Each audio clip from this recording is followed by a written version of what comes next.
Bom, tá. Ok. Gravação Meet no ar, gravação Backup no ar. Tudo pronto para a gente começar? Então vamos lá. Hoje é dia 15 de setembro de 2021. Estamos iniciando mais uma aula da disciplina de Banco de Dados 1, do curso técnico em Informática do Cefores, Centro de Educação Profissional, Escola Técnica da UFTM, Universidade Federal do Triângulo Mineiro. Bom, hoje eu queria mostrar para vocês alguns comandos novos. São comandos que estão disponíveis em todos os softwares de banco de dados. Já vou mostrar para vocês aqui no manual. Nós temos que imaginar o seguinte. Eu já comentei a respeito desse cenário em aulas passadas, mas vale a pena contextualizar novamente para que vocês entendam o que eu quero explicar hoje.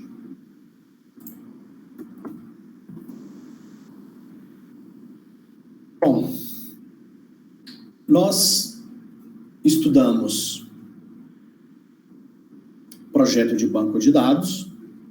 A princípio, fizemos uma série de exemplos, de exercícios, pegando pequenos trechos, pequenas partes de eventuais cenários ou empresas, e com base nesse pequeno pedaço nós fizemos projetos de bancos de dados.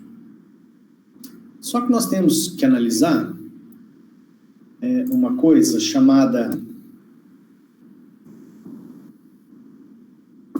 ciclo de desenvolvimento de software. Afinal de contas, tudo que nós estamos estudando aqui, na parte de banco de dados, está diretamente ligado a software. Eu vou pegar uma imagem para mostrar para vocês. Deixa eu ver aqui qual que é a imagem mais adequada. Existem várias.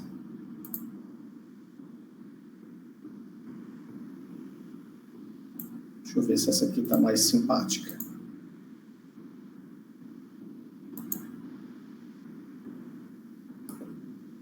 Essa aqui está distorcendo. Vamos ver essa outra. Não.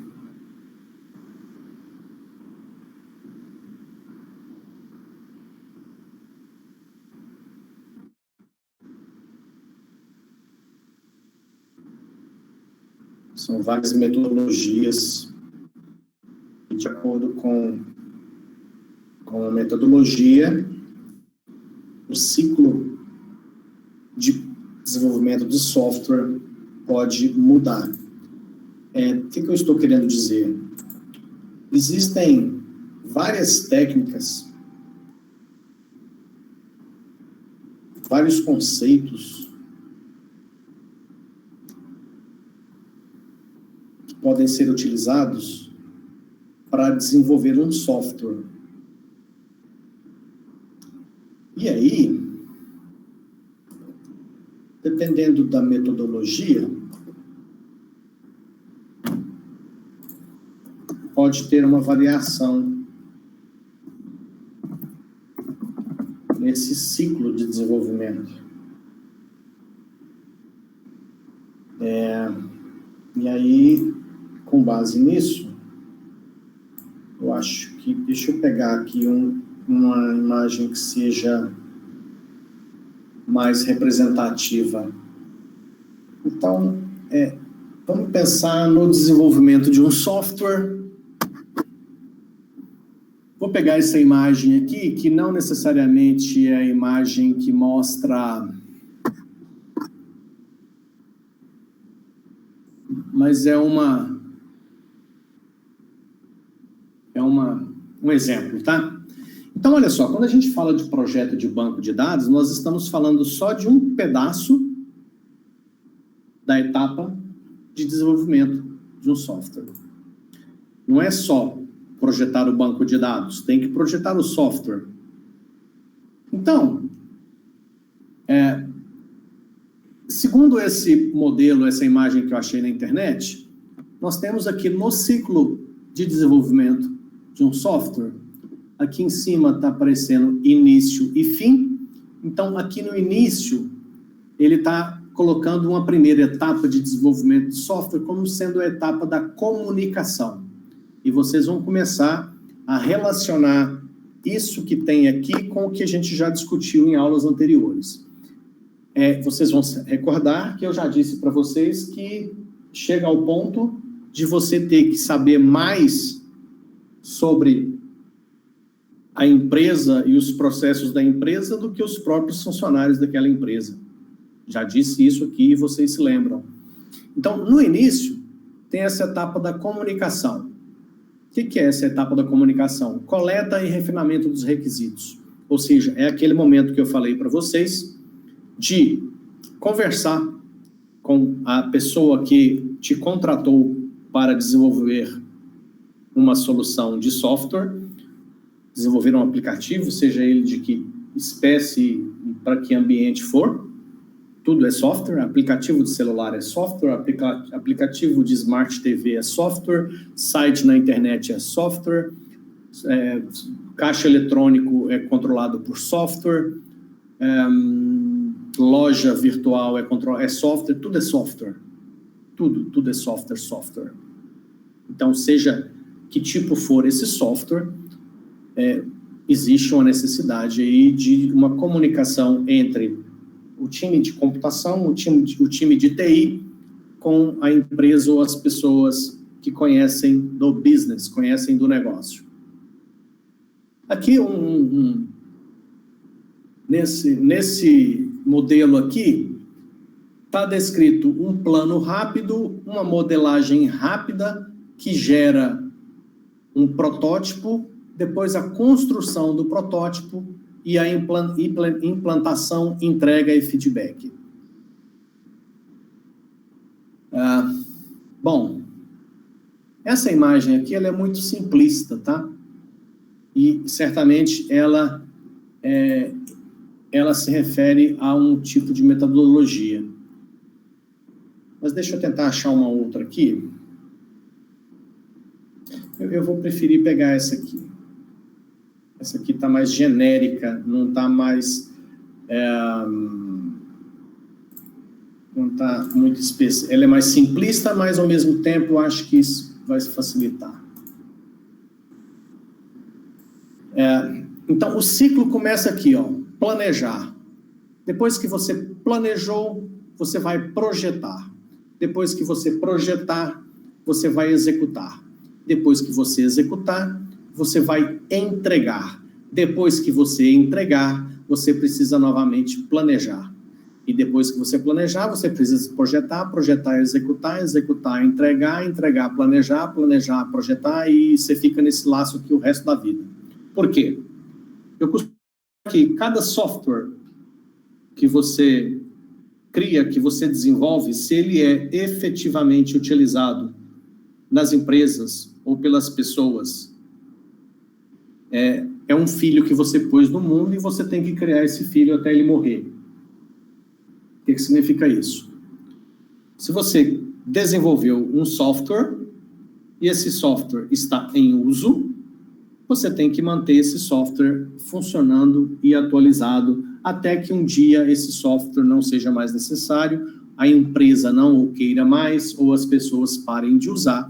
Então, decreta-se o falecimento do software e esse software é abandonado ou jogado fora.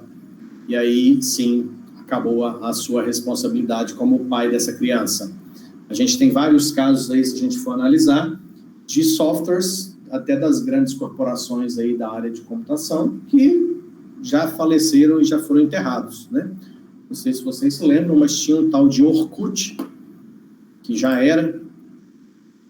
É um exemplo clássico aí de um software que morreu, foi enterrado. Então, o que eu quero dizer com isso? Então, você vai planejar e depois você vai projetar. Quando a gente está falando de projetar o software, significa que vai ter um time, dependendo, obviamente, do tamanho do porte da empresa, tem um time de profissionais de computação que vão projetar o software. Significa projetar banco de dados, projetar os processos, implementar os algoritmos e botar tudo isso para funcionar.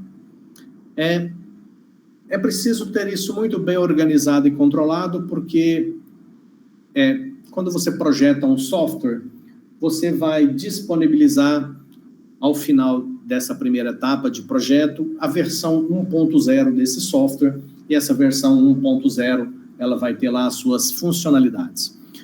Normalmente, antes de disponibilizar essa versão 1.0, normalmente existe dentro da equipe de profissionais de computação especialistas em fazer testes de software.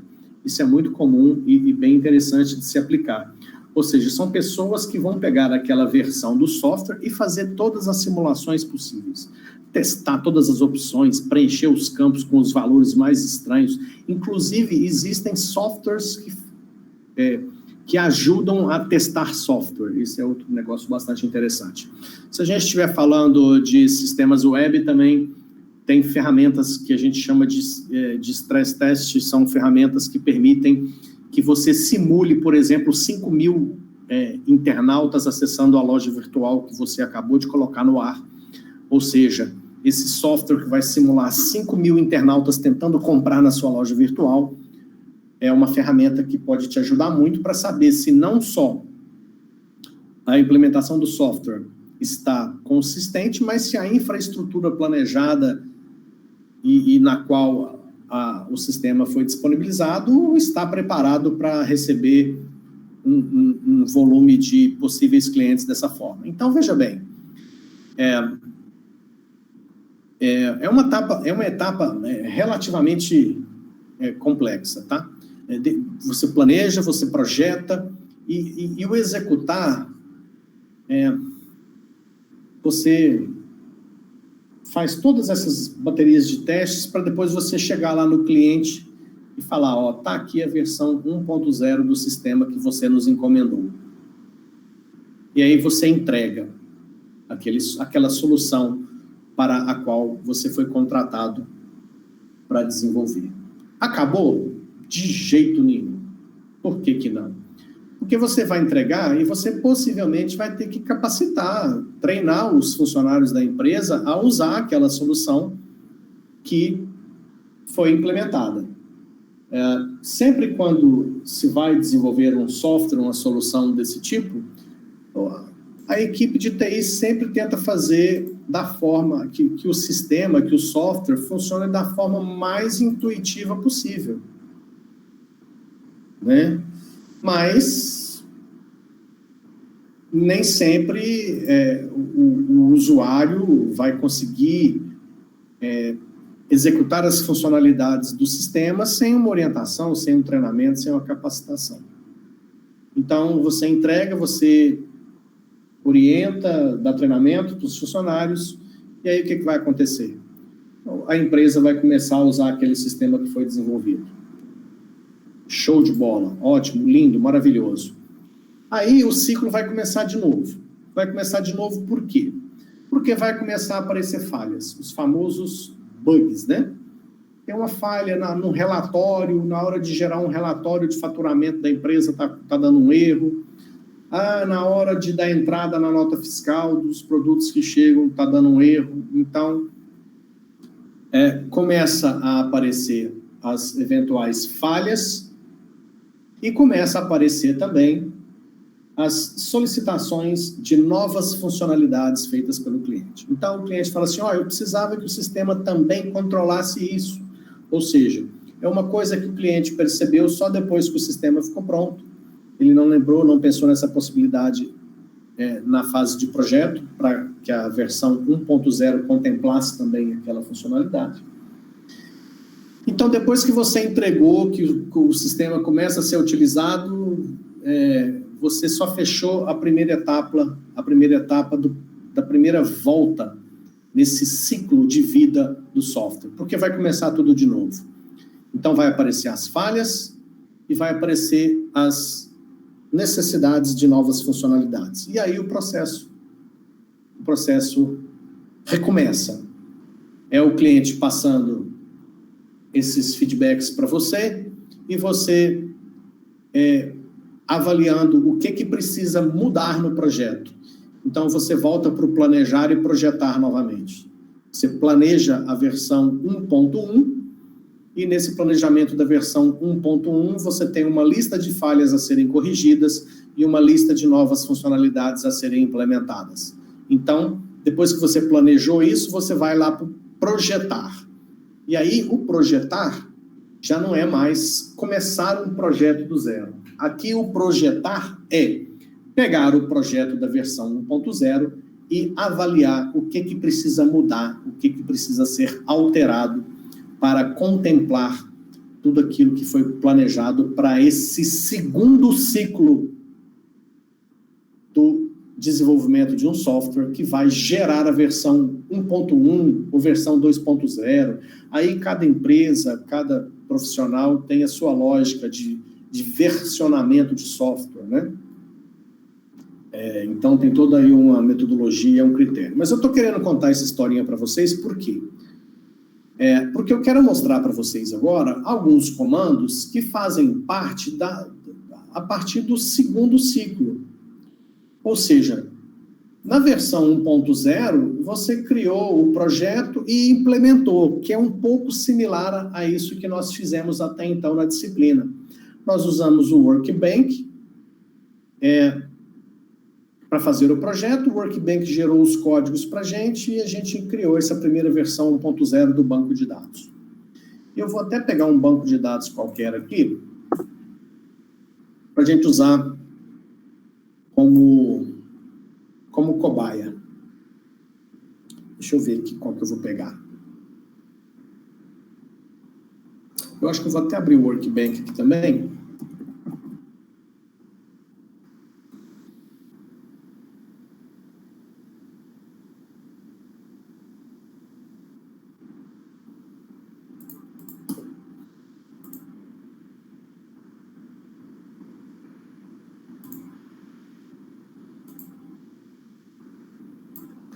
Eu disse para vocês que no segundo ciclo de desenvolvimento da vida útil, né, do ciclo de desenvolvimento de um software, podem ter necessidades de novas funcionalidades e também necessidades de correção de falhas.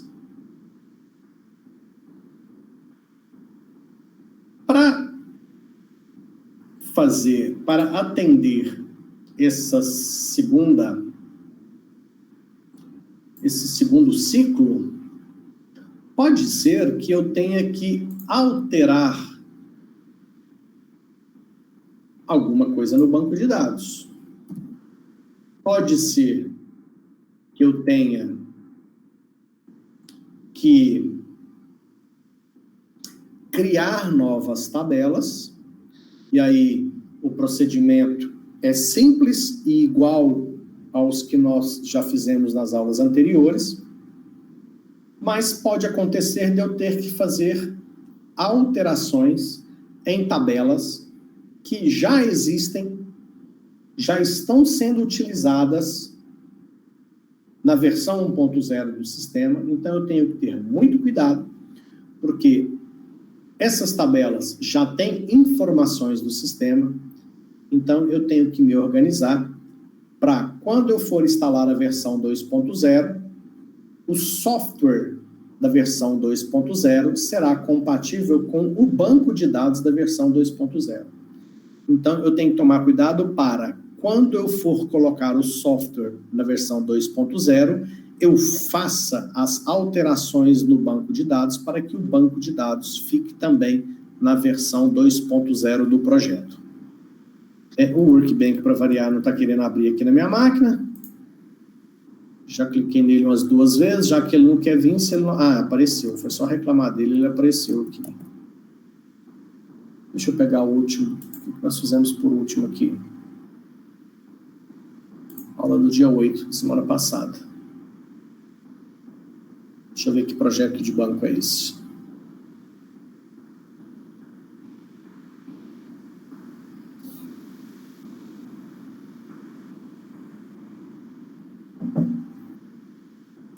Deve ter esse banco de dados aqui, né? Do dia 8, 1/9.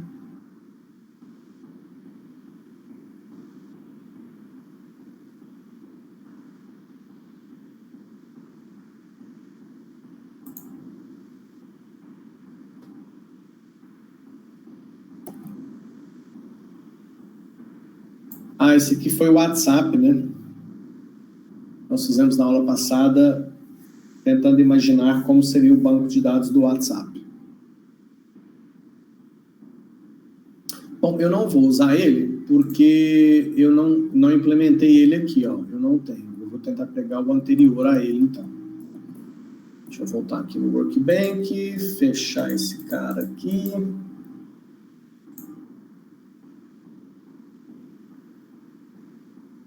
Eu quero dar preferência a um banco de dados, apesar de que o foco da aula hoje é nos comandos. Então, o Workbench ou qualquer outro software de projeto de banco de dados, ele pode fazer automaticamente essas tarefas que eu vou mostrar para vocês hoje, mas você deve tomar muito cuidado, porque fazendo de forma automatizada, através desta opção aqui do Workbench, ó, sincronizar modelo aqui, o Workbench conecta lá no seu banco de dados e pega o modelo que ele tem aqui e replica lá, corrige. Então ele pode apagar a tabela, pode fazer um monte de coisa. Então eu não vou usar o Workbench. Eu vou, até para que a gente possa aprender os comandos. Então, vamos pegar essa tabela aqui de produtos. Tabela que nós usamos aí, só tem um produto, né? Deixa eu pegar um outro banco aqui. O banco do dia 25/8. Deixa eu ver o que nós temos nesse banco de dados do dia 25/8.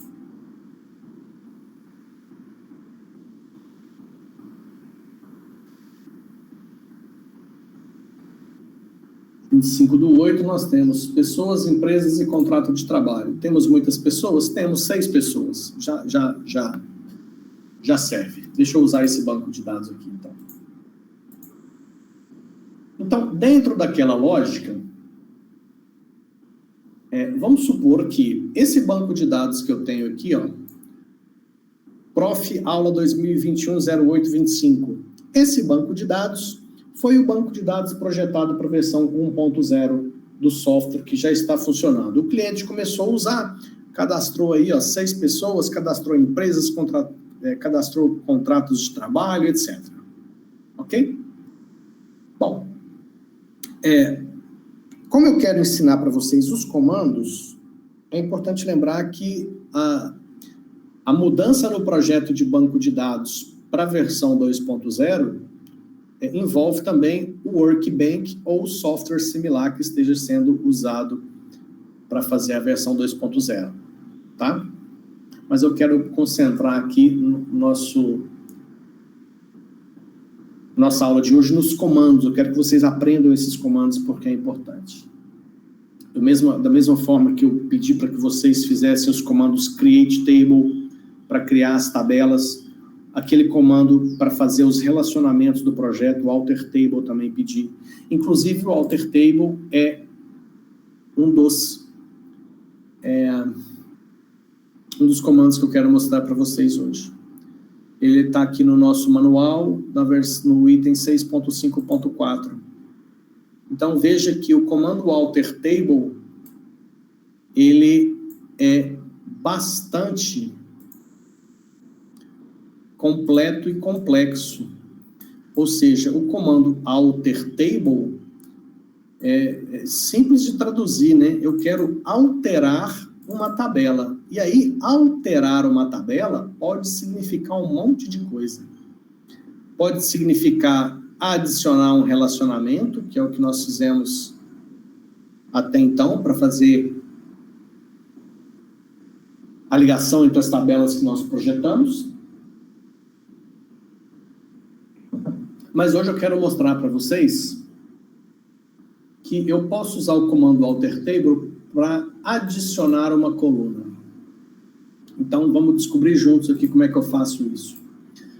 Vamos considerar essa tabela de pessoas. Na versão 1.0 do sistema, a tabela de pessoas foi projetada com as colunas ID, nome e telefone. Se a gente for ver aqui a estrutura, a gente vai ver isso melhor.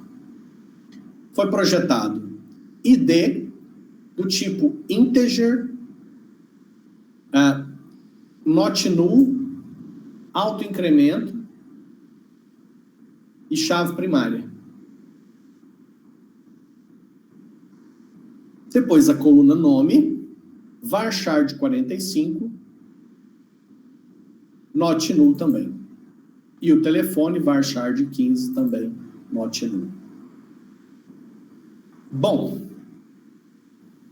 vamos imaginar que uma das alterações que eu preciso fazer nesse banco de dados para ficar compatível com a versão 2.0 do software é criar uma nova coluna nessa tabela de pessoas. É porque o cliente pediu para que as pessoas que ele vai cadastrar no sistema tenha também, além do nome e telefone, também tenha o e-mail de contato. Então, nós precisamos adicionar uma coluna. Então, o comando SQL para fazer isso é alter table. Qual que é a tabela que nós desejamos alterar? Tabela pessoas. Qual alteração desejamos fazer? Adicionar uma coluna. Aqui a gente coloca, adicionar o nome da coluna. Então, a coluna se chamará e-mail. Será do tipo varchar 250. E aí, o que acontece? Eu estou fazendo um comando para adicionar uma nova coluna na tabela pessoas. Vamos supor que o cliente falou que o e-mail vai ser de preenchimento obrigatório. Então, eu tenho que colocar not null, correto? Eu tenho que falar que o e-mail vai ser de preenchimento obrigatório not null. Mas eu tenho que pensar ao mesmo tempo, o banco de dados, como é que ele vai fazer? Porque eu tenho uma tabela que tem ID, nome e pessoas, ID, nome e telefone, e já tem 6 pessoas cadastradas. Se eu estou mandando o software de banco de dados criar uma nova coluna aqui, que vai se chamar e-mail, e eu estou falando para ele que vai ser de preenchimento obrigatório, como é que ele vai criar essa coluna nova e essas 6 pessoas que já estão aqui, como é que ele vai fazer? Porque se é obrigatório, não pode ficar vazio. Vamos ver o comportamento aqui do MySQL MariaDB para esse caso? Estou mandando adicionar a coluna e-mail varchar de 250 not null na tabela pessoas. Executei. Vamos ver o que vai acontecer. Ele processou, deu certo, Então, se eu voltar aqui agora, ó, vamos ver o que ele fez. Ah lá, ele criou a coluna e-mail. Vamos ver aqui na estrutura. E-mail, not null, só que para não ficar com nulo, ele preencheu com vazio, como um espaço, ó. Então, o MySQL MariaDB foi gente boa com a gente. Ele pegou todos os clientes que já existiam e colocou espaço. Porque null ele não consegue, quer ver? Ó, deixa eu editar aqui, por exemplo, o Pedro Cunha. Se eu vier aqui no Pedro Cunha e no e-mail que ele colocou espaço, eu tentar colocar, se bem que aqui se eu escrever, ele nem permite, deixa eu ver aqui, deixa eu ver se ele tem essa opção aqui de null. Não tem. Aqui eu não consigo nem inserir nulo aqui, porque se ele é not null, tá, eu vou fazer, não vai dar para demonstrar. Bom, então criei uma nova coluna. Então eu queria mostrar para vocês hoje também que o comando alter table, ele pode ser utilizado para adicionar uma coluna nova em uma tabela. Inclusive, ele pode ser usado para adicionar mais de uma coluna ao mesmo tempo. Então, vamos lá. Aqui na tabela de pessoas, vamos supor que eu queira acrescentar 2 novas colunas. Seria a coluna nascimento e sexo, por exemplo. Então, eu vou fazer o seguinte, eu vou adicionar a coluna nascimento, que vai ser do tipo date, not null, vírgula, a outra coluna, que vai ser sexo, char de 1. O sexo não vai ser de preenchimento obrigatório. Aliás, deixa, sexo null, nascimento obrigatório e sexo não obrigatório. Então, basta separar por vírgula e eu poderia adicionar várias novas colunas com um único comando. Executando, processado com sucesso. Se eu voltar aqui, vocês vão perceber que, olha a diferença. A coluna nascimento, eu falei que era not null. Então, preenchimento obrigatório. O que o software de banco de dados fez para mim? Colocou como data de nascimento das pessoas que já estavam cadastradas 0000, ó. 000, nem existe essa data 000. Mas foi o que o software de banco de dados fez para mim. Agora, quando eu crio uma coluna nova e falo que ela pode ficar vazia, que ela não é de preenchimento obrigatório, aí o software de banco de dados coloca nulo, que foi o caso do sexo. Como eu fui criar, eu falei que sexo não era de preenchimento obrigatório, ou seja, podia ser vazio ou nulo, ele coloca tudo nulo, porque é muito mais simples. Ele cria a coluna, põe nulo para todo mundo. Ok, então, esse é o comando alter table na sua opção de adicionar uma coluna ou várias colunas de uma só vez. Ele também tem a opção de excluir uma coluna. Então, vamos supor que, para a versão 2.0 do projeto de banco de dados, uma das alterações que se precisa fazer em uma tabela é excluir uma coluna. Então, o que muda no comando? É simples, eu vou usar o mesmo comando alter table, o nome da tabela, porém, agora eu quero excluir uma coluna. E em banco de dados, para excluir, é o drop. Tá? Então, está aqui, ó, drop, o nome da coluna. Então, vamos supor que eu não queira mais a coluna telefone. A coluna telefone não interessa mais. Não vai estar na versão 2.0 do software. Então, eu tenho que apagar a coluna telefone. Então, vai ser alter table, pessoas, drop, telefone. Drop telefone. Executar. Aí, olha só, como esse comando é um comando perigosíssimo, por que ele é um comando perigosíssimo? Porque depois que apagar a coluna telefone, adeus. Adeus. A coluna telefone, com todas as suas informações, irão desaparecer. Então, esse é o tipo do procedimento que eu vou até cancelar aqui, ó, cancelei, tá? Olha só, como é que seria, numa situação próxima do real, um procedimento de conversão do banco de dados da versão 1.0 para a versão 2.0?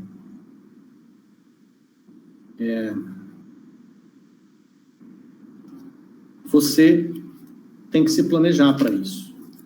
Você faz vários backups, faz o backup do banco de dados. Obviamente, o cliente tem que estar fora do ar. Então, coisas desse tipo, atualização de sistema, coisas desse tipo, mudança de versão de software, tem que ser planejado, porque, por exemplo, tem sistemas que funcionam 24 horas por dia, 7 dias por semana. São os famosos 24/7. São sistemas de missão crítica que não podem parar. Parou é prejuízo. Mas, ao mesmo tempo, quando eu vou colocar uma versão nova do software, eu preciso de pelo menos algum tempinho, né, do sistema parado, porque imagina se eu estou mudando a tabela de pessoas e tem gente cadastrando pessoa ao mesmo tempo. Pode dar um conflito, o cara está usando a versão 1.0 do software, acessando o banco da versão 1.0, de repente eu começo a mudar o banco para a versão 2.0, o cara está usando o software na versão 1.0, e ele vai tentar acessar a coluna telefone, de repente eu apaguei a coluna telefone e dá erro para ele no software lá. Então, pessoal, só um segundinho, por favor.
Pronto, estou de volta. Desculpa interromper, mas ligação da escola da minha filha aqui, normalmente quando a escola liga assim no meio da tarde, é porque a criança está doente, está com algum problema. Mas deu para contornar. Desculpa aí a interrupção. Bom, então eu estava falando o seguinte, o cara está rodando o software da versão 1.0 e eu estou alterando o banco para a versão 2 e, de repente, se a gente não tira, não para o sistema, o cara pode estar rodando a versão 1.0 do software e começa a dar falha porque eu fiz mudanças no banco que tornam o banco incompatível com a versão 1.0 porque eu quero deixar o banco pronto para a versão 2.0. Então, isso tem que ser muito planejado. E comandos como esse aqui, ó, quando eu mando excluir uma coluna, vai sumir informação. O telefone, se o cliente não quer mais, vai desaparecer. Então, eu já fiz isso aqui muito na minha vida profissional, trabalhando em empresas. Era muito comum, felizmente, eu trabalhava numa empresa e o cliente, ele trabalhava só no horário comercial, não era um sistema de missão crítica, que tinha que funcionar 24 horas por dia, 7 dias por semana. Então, como é que a gente planejava as migrações de versão de banco de dados no cliente? Ele fechava a empresa na sexta-feira às 6 da tarde e abria na segunda às 8 da manhã.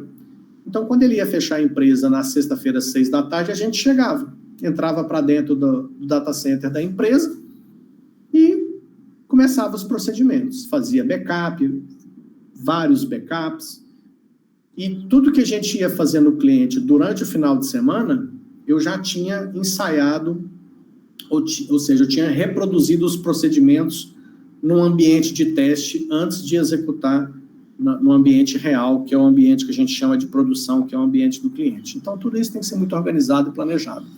Então, esse comando aqui é um comando muito perigoso, porque quando eu mandar executar aqui, se eu falar ok aqui, ó, adeus para a coluna telefone, e se eu voltar aqui, ó, e atualizar, olha lá, a coluna telefone já era, foi excluída.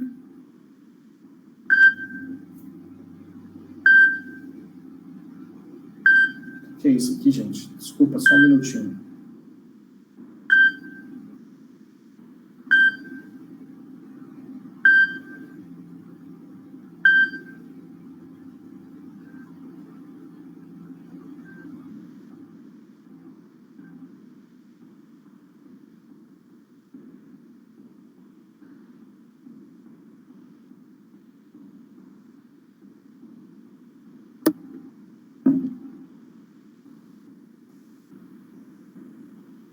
Bom,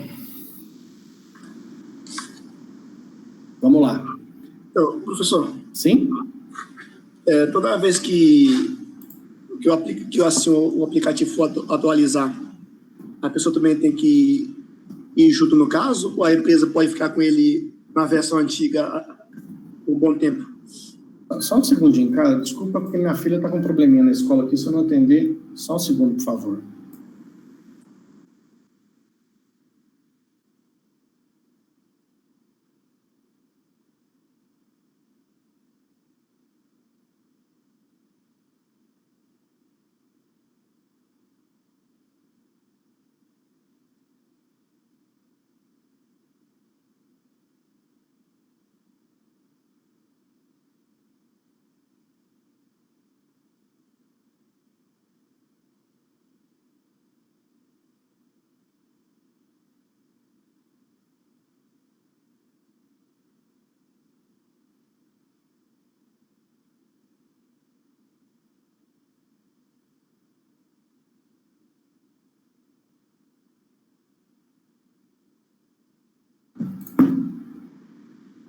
Pronto, estou de volta, gente. Desculpa de novo, tá?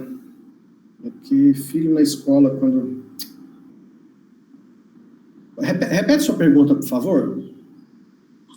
Eu estou dizendo o seguinte, toda vez que assim que o software for atualizar, a empresa também tem que atualizar junto?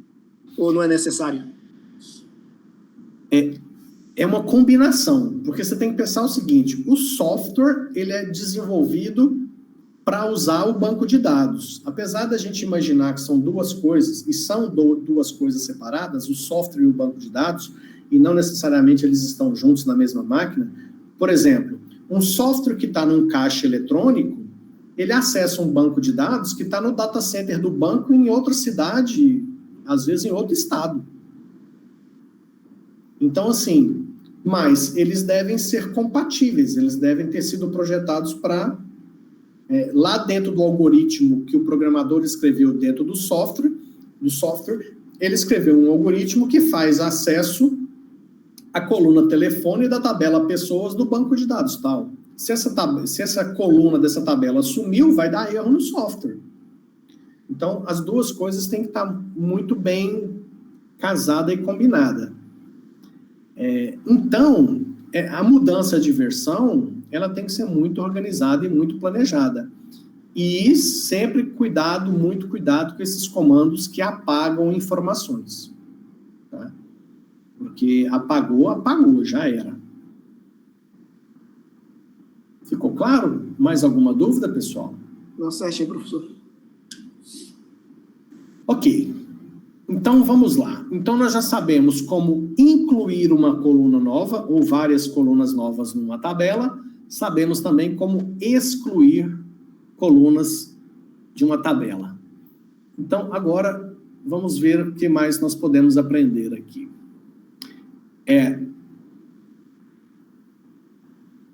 Vamos alterar uma coluna. Vamos supor que, quando foi projetado esse banco de dados, a coluna e-mail foi colocada como varchar de 250 e chegou-se à conclusão que 250 é muito. A gente quer alterar a coluna e-mail, em vez de varchar de 250, a gente quer trocar ela para 150. Então, vamos ver aqui.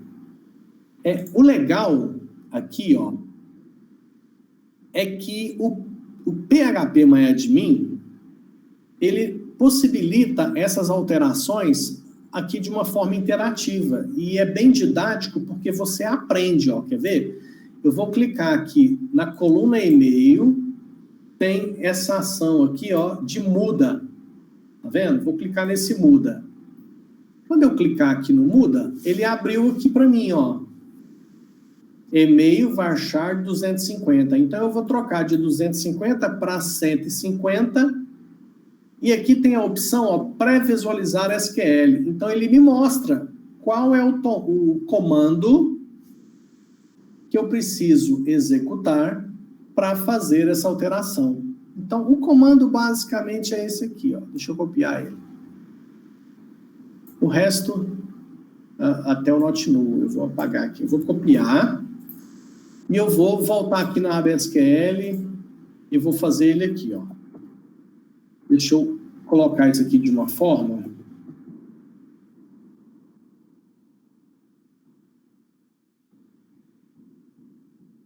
Então, seria assim, ó.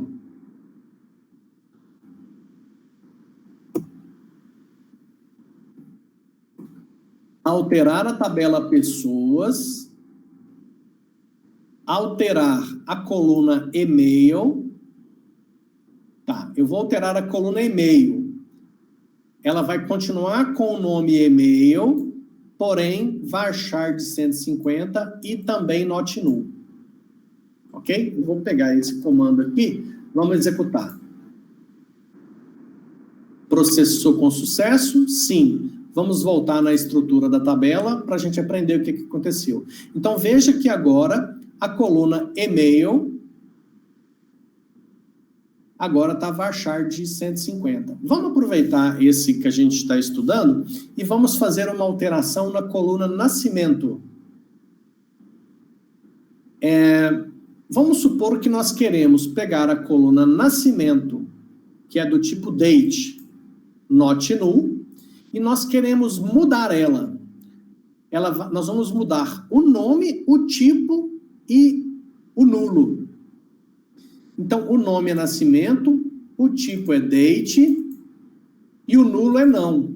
Nós vamos mudar essas três coisas. Vamos lá.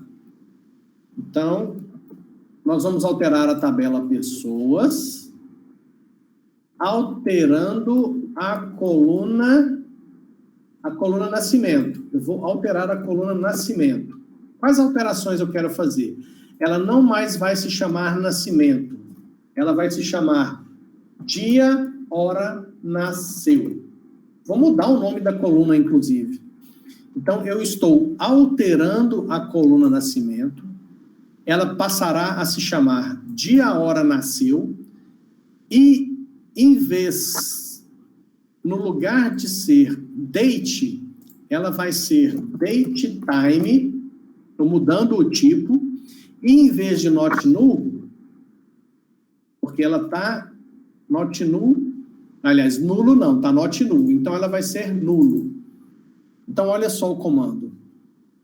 Alterar a tabela pessoas, mudando o nome, alterando a coluna nascimento, e o nome da coluna nascimento passará a ser dia, hora, nasceu, será, em vez de date, será date time, e em vez de not null, será null. Vamos executar. Processado com sucesso. Se a gente voltar aqui na estrutura, nós vamos perceber que mudou. A coluna nascimento agora se chama dia, hora, nasceu. Em vez de date, é date time. E o nulo, que era não, agora é sim. Ok?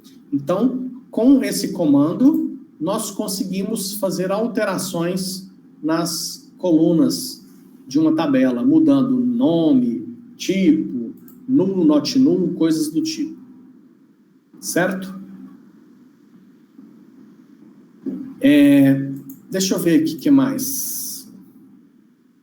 Vamos supor que, para a versão 2.0, eu não precise mais de uma tabela. Então, eu quero apagar uma tabela. E a tabela que vai sumir é contrato trabalho. Então, o comando para apagar uma tabela é drop table, o nome da tabela, contrato trabalho. Mais uma vez, esse tipo de comando é muito perigoso, tem que estar muito ciente dos resultados, porque uma tabela vai desaparecer do banco de dados. E a gente tem que ficar atento também. Eu vou até fazer diferente, eu não vou apagar essa tabela contrato de trabalho, porque a tabela contrato de trabalho, se a gente olhar ela aqui, ó, na sua estrutura, na visão de relações, nós vamos ver que a tabela contrato de trabalho está ligado à empresa e está ligado à pessoa, ó. Aos relacionamentos que foram feitos aqui. Então, isso significa que se eu tentar excluir a tabela empresas ou a tabela pessoas, vai dar problema aqui, porque o contrato de trabalho vai ficar... Então, eu vou tentar aqui, ó. Eu vou tentar excluir a tabela empresas. Se eu excluir a tabela empresas, a tabela contrato de trabalho vai ter a relação com uma tabela que não existe mais e o novo banco de dados vai ficar furado. Vamos ver se ele vai deixar excluir a tabela empresas. Realmente deseja? Erro. Lembra por que deu esse erro? É aquele mesmo caso que eu expliquei para vocês da integridade referencial. Se eu apagar a tabela de empresas, vai dar problema, porque a tabela contrato-trabalho tem uma relação com a tabela empresa. A tabela empresas, aqui, ó. Então, se o banco de dados permitisse a exclusão da tabela empresas, esse relacionamento, essa seta que sai de contrato de trabalho, ficaria apontando para uma tabela que deixou de existir. Por isso que o banco de dados não permitiu. Agora, a tabela contrato de trabalho não depende de ninguém, então ela eu posso excluir. Então, para mostrar para vocês o comando drop table, vocês vão ver que se não há nenhuma outra tabela que depende de contrato trabalho, o software de banco de dados permitirá a sua exclusão. Vamos executar. Certeza? Ok.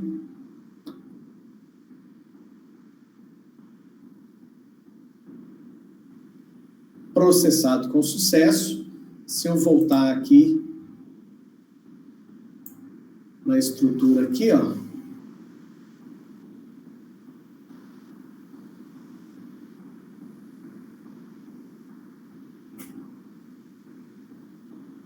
Veja que sumiu a tabela.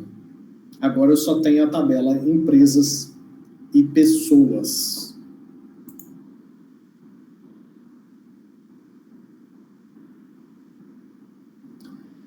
Bom, eu acho que, assim, para um primeiro contato, eu acho que já é suficiente para que vocês percebam que esse comando alter table, ele é bem mais poderoso do que a gente tinha visto até o momento. E eu gostaria que na aula de hoje vocês tivessem um pouco dessa visão, onde o projeto do banco de dados, ele sofrerá adaptações, ajustes, mudanças, juntamente com o software, dentro desse ciclo de vida de um software. Tá? O software, ele é criado, disponibilizado para uso, com os devidos treinamentos e capacitações das pessoas que vão usar ele lá na empresa. Ele vai ter falhas e vai ter necessidades de novas funcionalidades. Isso vai gerar para a equipe de computação a necessidade de ajustar, alterar o projeto de banco de dados, alterar o software e assim planejar a próxima versão, que pode ser a versão 1.1 ou a versão 2.0. Normalmente, aí cada empresa pode ter uma política diferente, mas normalmente quando você faz só correção de falhas, você não muda o número da versão, ou seja, você tem a versão 1.0 do software. Quando você faz a versão 1.1, provavelmente essa versão 1.1 tem apenas correções de falhas. E as novas funcionalidades normalmente contemplam uma versão 2.0. Mas isso aí não é uma regra, cada empresa, cada time de TI pode escolher a sua estratégia para trabalhar com essa questão de versionamento de software. Isso aí é assunto para outras disciplinas. Tá? Eu não vou entrar muito nesse mérito aqui. Tá certo? Pessoal, dúvidas? Perguntas? Não, tá ok, professor. Na aula, como atividade da aula de hoje, eu gostaria que vocês pegassem esse mesmo banco de dados que eu peguei aqui da aula do dia 25/8 e fizessem exatamente esses mesmos comandos lá. Consequentemente, vocês vão me mostrar como atividade da aula de hoje, essa tabela pessoas, ó, com uma coluna e-mail, dia e hora nasceu e sexo, desse jeito, com essa nova estrutura aqui, né? A tabela contrato-trabalho vai desaparecer. Se eu der uma atualizada aqui nessa setinha verde aqui, ó, contrato-trabalho sumiu aqui do lado esquerdo também, tá certo? Dúvidas, perguntas? Nenhuma, não. Ok, então quem tiver atividade para apresentar pode começar a levantar as mãos, que eu vou abrir aqui o Siscad para já começar a registrar as entregas de atividades.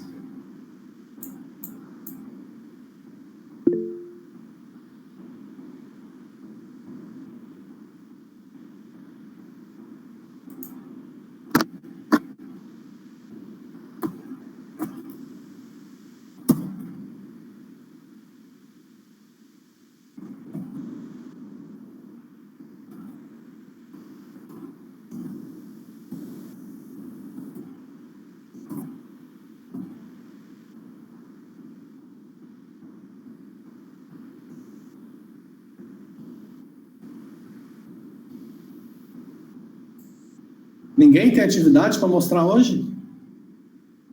O que é isso, hein? Ah, bom, achei que estava tudo em dia. Professor. Oi. Estela. Essa última atividade que você passou, eu consegui, fiz o workbank direitinho, mas na parte de inserir as tabelas, certo? E depois colocar os dados dentro dela, eu tive um pouquinho de dificuldade, mas eu posso te mostrar para ver se está certo ou não. Ok. Eu não entendi muito bem essa parte do WhatsApp direitinho, aí fiz do jeito que eu entendi. Certo. Pode mostrar? Uhum. Colocar. Pode mostrar. Enquanto você vai compartilhando aí, gente, pelas minhas contas, hoje é dia 15. Nós temos aula quarta-feira. Dia 15... gente, esse computador meu tá uma porcaria. Precisando trocar de computador. Eu não abre aqui, tenho uma raiva desse Windows. Gente. Vou dar uma praga nesse Bill Gates. Tomara que ele tenha uma diarreia hoje. Nossa, esse Windows é muito doido. Ele cisma de atualizar sem te perguntar nada e vai, trava o computador, para de funcionar tudo. Se você não reinicia, se você não reinicia e deixa ele fazer as atualizações que ele quer, você não faz mais nada. É difícil. Tá visualizando, professor? Sim. Tá certo essa parte? Sim, eu vi o Workbank, beleza? Você conseguiu criar o banco lá? Isso. Aí eu vou te mostrar aqui. Banco de dados 1. Tá aparecendo? Clica na aba pra gente ver. Abre ela aí. Isso. Tá vendo? Tá visualizando? Agora tô. Então. Eu vi que você inseriu algumas linhas. Então, aqui eu pus assim, grupos, mensagem, é isso mesmo, né? Certo. Grupo pessoas, mensagens, Isso. pessoas e pessoas. Isso. Aí eu coloquei assim, ó. Ó, pessoas. Certo. É assim mesmo. Certo. Opa, como que volta? Peraí. Deixa eu ver aqui. Aí coloquei aqui mensagens. É mais ou menos assim? Isso, sim. Eu inventei aqui um texto que você poderia, e os remetentes eu fui de acordo com as pessoas, mais ou menos, isso? Perfeito. Então acho que eu entendi isso mesmo. Que mais? Deixa eu ver, acho que grupo pessoas. Esse esse era para colocar alguma coisa? Eu não... Seria, por exemplo, o grupo e qual pessoa entrou no grupo, se ela é administradora ou não, se ela que criou o grupo ou não. Aí eu fiquei na dúvida entre esse, eu não coloquei. Certo. Peraí, deixa eu voltar.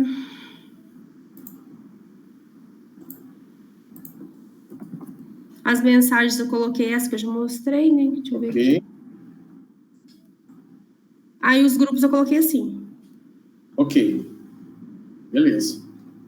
Mais ou menos. Tinha que acabar de completar os outros que eu não entendi. Tá bom. É mais ou menos isso mesmo? Tá ótimo. Certinho. Show de bola. Obrigada. Beleza, parabéns, Estela. Obrigada.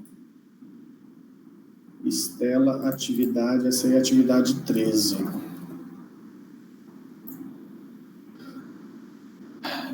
Não temos mais mãos levantadas? Ninguém mais quer entregar a atividade hoje? Vai lá, Marcelo. Eu estava tentando olhar aqui. Abri o calendário aqui, finalmente. Nós temos mais 2 semanas de aula só, pessoal. Aula dia 22 e aula dia 29 a gente encerra o semestre. Então, aqui fica o alerta para quem estiver devendo atividade, fazer um esforço aí para mostrar nas 2 últimas semanas de aula do semestre, tá ok? Vai lá, Marcelo. E tá o projeto do Workbank, né? Certo, Workbank. E aqui tá o banco de dados. Banco de dados, as tabelas, os dados. Beleza, Marcelo. Show de bola. Marcelo Elias. Atividade 13. Não se esqueçam também de entrar lá no Siscad para conferir se as notas de vocês estão certinho lá, ok? Entre, confere, porque vocês vão me mostrando aqui, eu já vou lançando direto lá. Então, às vezes, se eu der uma vacilada aqui, esqueci de registrar alguma atividade sua, na próxima aula você me alerta, professor, você esqueceu da atividade tal, lança para mim, aí você me mostra ela aí e eu registro lá. Mais alguém quer apresentar alguma atividade hoje? Dou-lhe uma. Dou-lhe 2. Professor, então dá para mostrar até dia 29, né? Isso, nós temos mais 2 semanas de aula, mais 2 quartas-feiras. Mas estava faltando essa última, acabou não dando tempo, eu não fiz nada. Beleza. Ninguém mais hoje? Fechou, Professor. então, pessoal. Pode falar, Estela. Desculpa. A colega nossa, Mauricéia, ela tá doente, né? Ela tinha testado. Para ela estar entregando, ela pode estar entregando depois, vai ter alguma aula extra? Como que faz para me explicar para ela? Então, eu estou olhando aqui. Deixa eu ver. Mauricéia. Mesmo se a Mauricéia não entregar as atividades que ela falta, eu acho que ela consegue ser aprovada. Porque eu estou fazendo umas contas aqui, com a atividade da aula de hoje, são 14 atividades. Certo. Considerando que nós poderíamos ter só mais uma atividade da próxima semana, nós teríamos um total de 15 atividades durante esse semestre, porque na última semana não tem como eu dar atividade, porque vai ser a última aula. Então, considerando que vamos ter um total de 15 atividades, a Mauricéia já entregou 10, 10 de 15, eu acho que dá 60%, não dá não? Deixa eu ver aqui, deixa eu fazer a continha aqui. 10 dividido por 15... Nossa, até a calculadora do meu índice está ruim, tá demorando. Olha que coisa, 10 dividido por 15 dá 66%. Então, com as 10 atividades que ela já apresentou, ela consegue ser aprovada. Ah, não, então ela pode ficar mais tranquila, né? Pode ficar tranquila. Uhum. Assim, ela vai ser aprovada com nota 6,6. Uhum. Né? Mas aí depois, se ela quiser me mostrar essas atividades depois, eu peço a correção da nota dela. Ah, tá. Certinho, eu passo para ela. É isso aí, Luiz Felipe. Quem já fez pelo menos 10 atividades está garantido, né? Com mínimo de média 6. Lembrando que o seu histórico com notas boas, eventualmente, para algum concurso, para quem for prestar concurso de técnica informática em alguma empresa, pode ser que isso seja um diferencial. Então, às vezes, se preocupar com notas boas também é interessante para você ter um histórico legal, dependendo do processo que você vai participar. Certinho, entendi. Mas eu vou falar para ela, porque que agora acumulou bastante coisa nas outras disciplinas, né, para ela, coitada. Sim. Mas eu vou falar que na sua matéria, então, ainda tem como recuperar, né? Sim, na minha matéria, se ela não conseguir fazer mais nada, ela consegue ser aprovada com média 6,6. E se ela quiser me mostrar depois, com calma, eu posso pedir o setor de registro depois para alterar essa nota, não tem problema não. Certinho, professor. Obrigada. De nada. Alguém mais, pessoal, quer fazer alguma pergunta, alguma dúvida? Ok. Não, tranquilo. Excelente quarta-feira para vocês, bons estudos. Até a próxima, um abraço. Professor. Sim. Eu queria só falar com o senhor depois. Ok. Não, que fechar a sala aí. Ok, Diego.